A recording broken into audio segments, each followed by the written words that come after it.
오늘 생명의 삶 본문 말씀은 창세기 32장 21절에서 32절 말씀입니다. 그 예물은 그의 앞서 보내고 그는 무리 가운데서 밤을 지새다가 밤에 일어나 두 아내와 두 여종과 11 아들을 인도하여 야복 나루를 건널세 그들을 인도하여 시내를 건너가게 하며 그의 소유도 건너가게 하고 야곱은 홀로 남았더니 어떤 사람이 날이 새도록 야곱과 씨름하다가 자기가 야곱을 이기지 못함을 보고 그가 야곱의 허벅지 관절을 치매 야곱의 허벅지 관절이 그 사람과 씨름할 때에 어긋났더라. 그가 이르되 날이 새려하니 나로 가게 하라. 야곱이 이르되 당신이 내게 축복하지 아니하면 가게 하지 아니하겠나이다.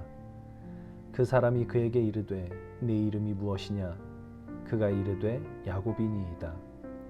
그가 이르되 내 이름을 다시는 야곱이라 부를 것이 아니요 이스라엘이라 부를 것이니 이는 네가 하나님과 및 사람들과 겨루어 이겼음이니라. 야곱이 청하여 이르되 당신의 이름을 알려주소서. 그 사람이 이르되 어찌하여 내 이름을 묻느냐 하고 거기서 야곱에게 축복한지라. 그러므로 야곱이 그곳 이름을 브니엘이라 하였으니 그가 이르기를 내가 하나님과 대면하여 보았으나 내 생명이 보존되었다 함이더라. 그가 브니엘을 지날 때에 해가 돋았고 그의 허벅다리로 말미암아 절었더라.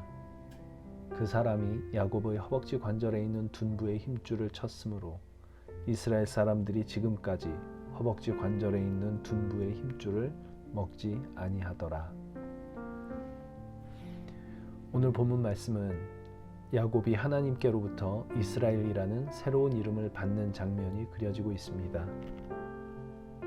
야복 나루에서 하나님과 씨름을 하다가 하나님께서 그의 이름을 물으시고 그가 야곱입니다 라고 답을 하자 이제는 이스라엘이라 부를 것이라 라고 말씀을 하십니다.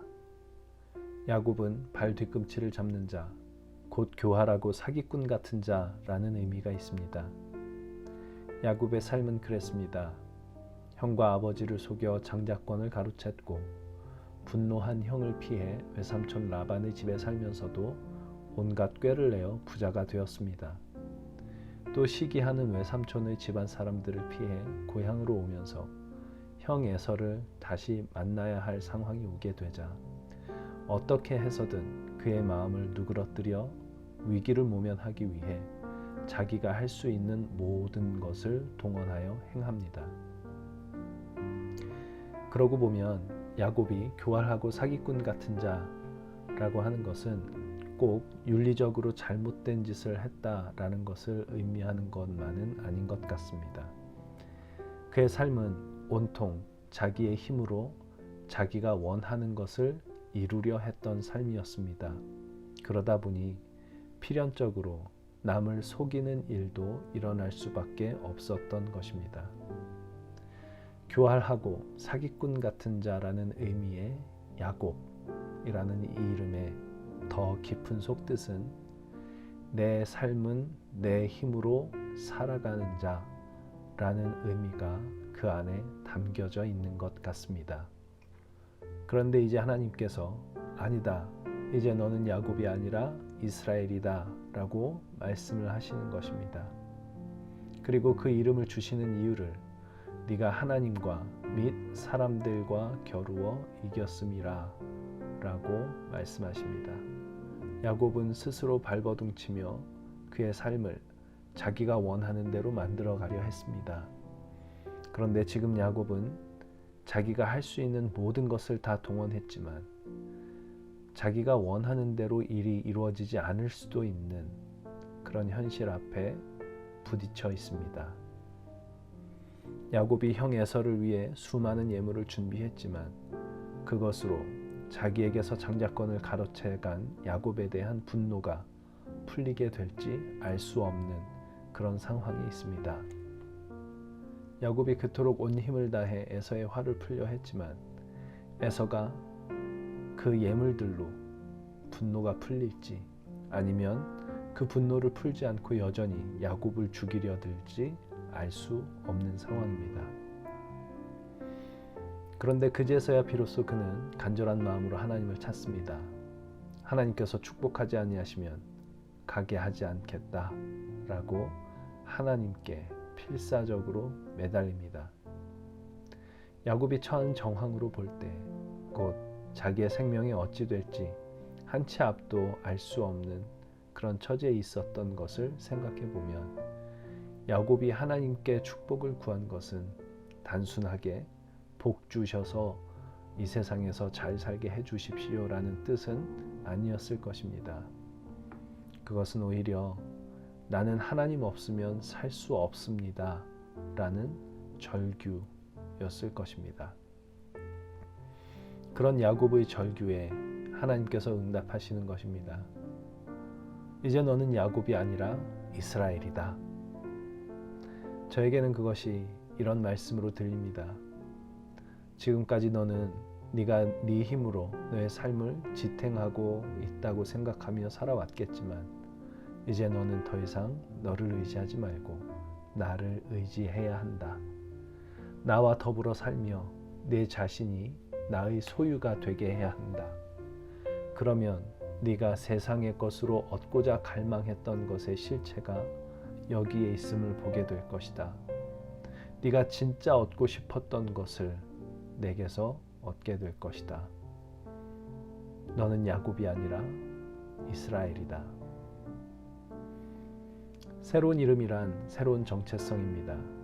그리스도 예수 안에서 구원을 얻은 우리도 새로운 이름, 새로운 정체성을 얻은 사람들입니다. 바울은 고린도후서 5장 17절에서 그런즉 누구든지 그리스도 안에 있으면 새로운 피조물이라 라고 말합니다. 우리는 야곱이 이스라엘이라는 이름을 받은 것과 같이 그리스도인이라는 새로운 이름을 받은 사람들인 것입니다. 이 새로운 이름은 절망 가운데서 받는 이름입니다. 내 힘으로 내 삶을 만들어 가려다가 벽에 부딪힌 절망. 무엇을 해도 삶은 불확실하다는 것을 깨달은 자가 가지는 절망. 그 절망 가운데 받은 이름, 그것이 그리스도인입니다.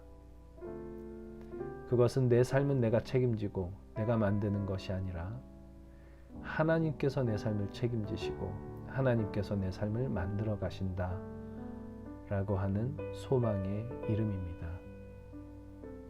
그리스도인, 새로운 이름, 새로운 정체성을 우리는 얻었습니다. 겉으로 보이는 삶의 모양이 어떠하든지 나의 삶은 우리 하나님의 손에 있습니다. 그것을 우리가 볼 수만 있다면, 그것을 온전하게 깨달을 수만 있다면 그보다 더 복된 일은 없을 것입니다.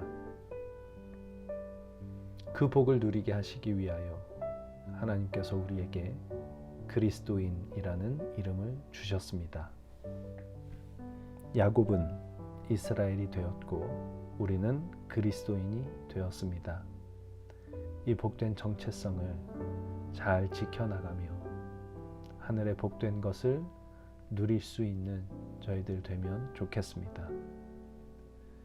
주님, 자기 스스로 삶을 책임지기 위해 아등바등 살던 야곱에게 이스라엘이라는 이름을 주신 것과 같이 그리스도 예수 안에서 그리스도인이라는 새로운 이름을 저희에게 주심을 감사드립니다. 우리는 최선을 다하여 우리에게 주어진 삶을 살아야 하겠지만, 그러나 우리의 삶을 책임지시는 분은 나 자신이 아니라 하나님이시라는 것을 잊지 말게 하여 주옵소서. 하나님께서 책임지시는 삶을 사는 자의 든든함과 복된 것을 마음껏 누리며 그 복된 것을 우리 가족과 또 이웃과 함께 나눌 수 있는 저희들 되게 하여 주시옵소서. 예수님의 이름으로 기도합니다. 아멘.